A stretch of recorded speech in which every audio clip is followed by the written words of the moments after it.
Hello, and welcome to another episode of Ask an Assistant, the podcast for executive assistants and the people that love us. I'm your host, Jess Lindgren. Let's get to work. Today's question comes from Esteemed Colleague Dana, who wrote in via askanassistant.com. She says, Jess, yes, it came in with 3 exclamation points. Jess, I messed up. Sparing you the details, it was important, it was expensive, and I am so afraid I'm going to get fired. Any advice would be amazing. Dana, I did email you about this privately in a more time-sensitive matter. Hope everything is going well for you and your executive. And in the meantime, I thank you for your permission to share my thoughts on the matter in a full editorial calendar, time-permitting manner here on the podcast.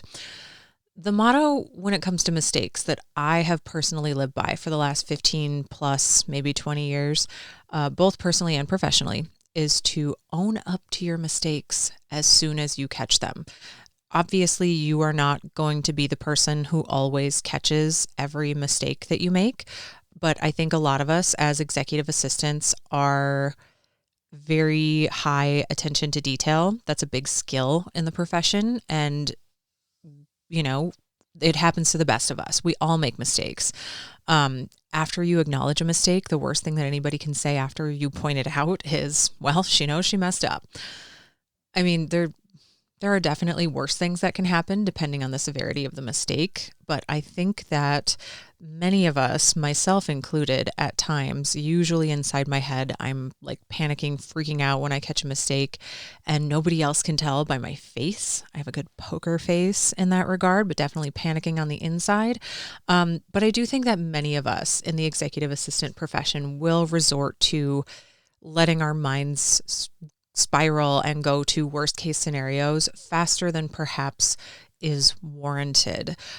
What seems like a huge world-ending mistake on our part inside of our brains often are seen as a small yet fixable mistake from other people's perspectives. If your executive is a good business person and a good people manager, they will really appreciate your honesty.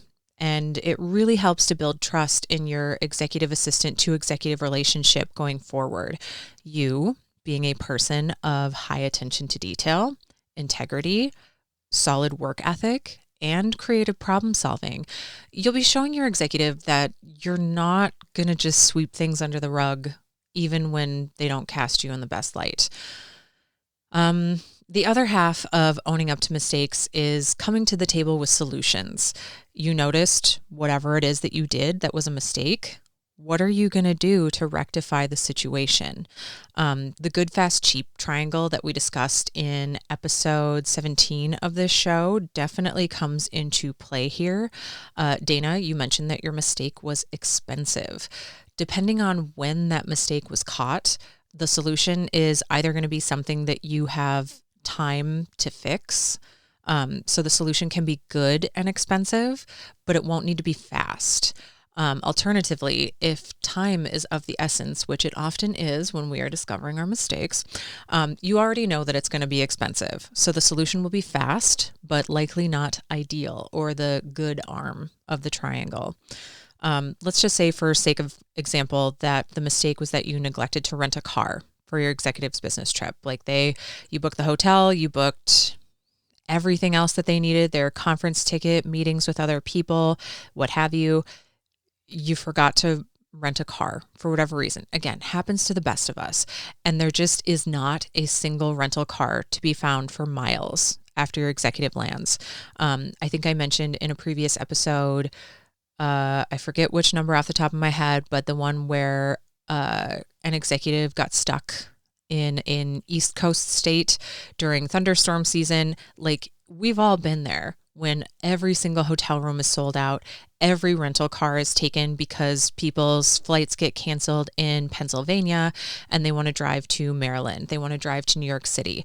So we've all been there where there's literally just not one rental car to be found. The solution when your executive lands of getting a ride share or a private car hire will likely be more expensive than a rental car. Kind of depends on the market. I personally just got back from a trip to Miami. It was actually cheaper for us.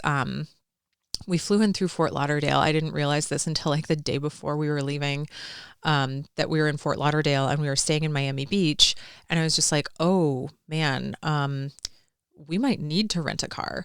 But it turned out like I priced out rideshare, just popped on the app, changed my location, took a look a couple times throughout the day. And it was honestly cheaper to have somebody else drive us than it was to rent the car and subsequently need to deal with the car over the course of our week. Like parking in Miami Beach is wild and expensive and complicated, and not having a rental car was just perfect for the trip. So it's not ideal necessarily. Like sometimes it can be more expensive, but again, getting back on track here, because your executive probably didn't just go to Miami, your executive is on a business trip. The rideshare or a private car are probably going to be more expensive than a rental car, but it's the solution that's available to you in the moment. It's fast, it's expensive, it's far from ideal, since your executive loses some freedom of movement that a rental car provides. But sometimes in the moment, like maybe your executive can then use that time in the car to make some phone calls or catch up on some emails, or maybe the next day you can get a rental car, but it's just not going to be tonight when they land. So again, not ideal, but you work with the circumstances and options that you have.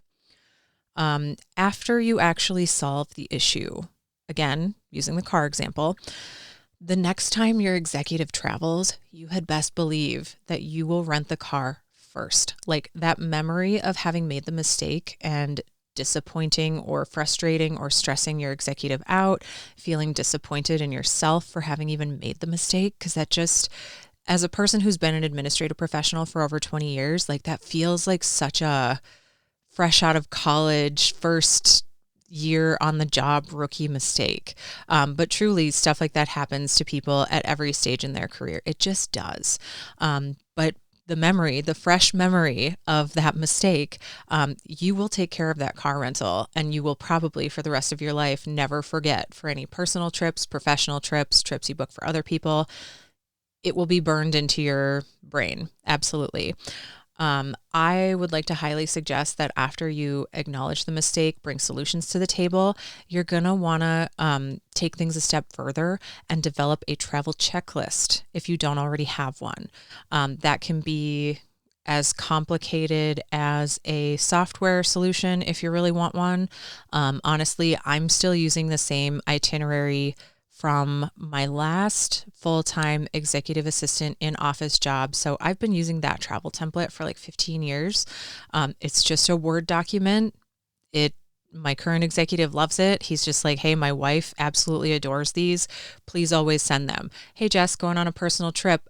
Could you put one of those itineraries together? My wife just wants all of our information all in one place. Like, it's great. Don't reinvent the wheel, but definitely get a wheel if you don't already have one. Having that travel checklist is going to give you some peace of mind. It's also going to let your executive learn to forget and trust that you won't be forgetting to book the car or any other pieces of the trip in the future. Show your executive that you're taking your mistakes seriously. Do your best not to repeat it in the future, and having a travel checklist, or if you have ideas for other systems and processes, that's really going to go a long way toward giving yourself some peace of mind and giving your executive some peace of mind. Bring them the proposed travel checklist. Ask if there's anything else that they want you to include for future trips. Just because you made the car rental mistake once, maybe there's a couple other things that they're just like, hey, I'd really love 3 restaurant recommendations for when I land, or whatever. Like, just know that it's also a living document, that it's something that as you continue to travel and make future mistakes, that you will find ways to improve the document and the system and the process as time goes on. To recap what I've talked to you about today, you're going to acknowledge the mistake as soon as you're able, whether you notice it yourself, which I think a lot of us do notice our own mistakes. But again, instead of brushing it under the rug, you just have to bring it to your executive's attention, no matter how big or how small. Solve the problem to the best of your ability and the available options, because every situation is different. Every mistake is different. Every time that a mistake is made, your options are going to be different. Flying to Fargo, North Dakota is very different than flying into New York City. So your options are just going to be different no matter what the situation. After you have acknowledged your mistake, after you have solved the issue in the moment, as time allows, you're going to develop and implement new systems and processes to ensure that that specific mistake won't happen again.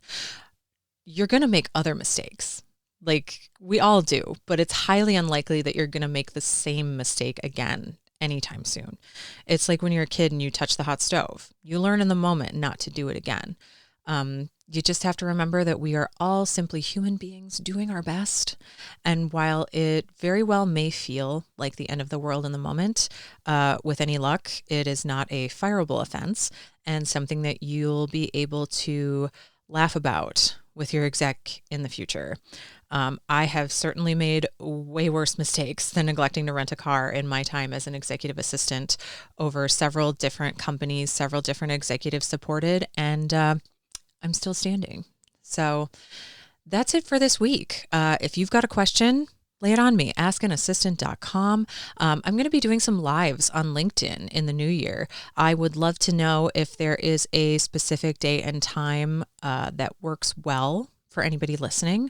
I am certainly planning a daytime, maybe like a 10 a.m. Pacific kind of thing. And then maybe like a 7 p.m. Pacific kind of thing, just to hit more time zones. So folks in Australia, that you don't feel left out, because I think a lot of things in the U.S. are just very U.S. centric.